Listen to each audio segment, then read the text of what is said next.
ஒரு புடி அளவுக்கு அள்ளி வச்சு அப்புறம் பாராணிக்கிற வேலை. ஓ இதுக்கு இடையில களை வெட்டணும். களை வெட்டின பிற்பாடு பாராணிக்கணும்.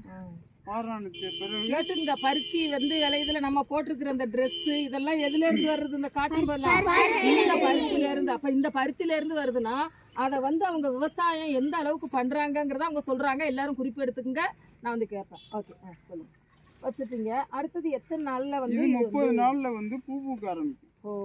செடி தரமா எந்த மழையில் அடிப்படாம தண்ணியில் அடிப்படாம இருந்துச்சுன்னா 30 நாள்ல பூ பூக்கும். 45 நாள்ல அது பிஞ்சு இறங்கும். 45 நாள்ல 45 நாள் சப்பன்னு சொல்லுவாங்க. இதை வந்து சப்பன்னு சொல்லுவாங்க. இந்த இத கொஞ்சம் இதுக்கு வந்து முட்டு. எத்தனை நாள்ல? இது 30 நாள்ல சப்ப வைக்கணும். 30 நாள்ல. ஓகே. 45 நாள்ல இது பூக்க ஆரம்பிக்கும். 45 நாள்ல இந்த பூக்க ஆரம்பிக்கும். அந்த பூ 45 நாள்ல பூக்க ஆரம்பிக்கும். ஓகே. அடுத்து 100 நாள்ல அது வந்து காயாகி வெடிக்க ஆரம்பிக்கிறது. 100 நாள் 3.5 மாசத்துல அது வந்து நமக்கு பலன் வரும். அடுத்தது காய். 100 நாள்ல வந்து காய் வச்சு அடுத்தது என்ன ஆகுது?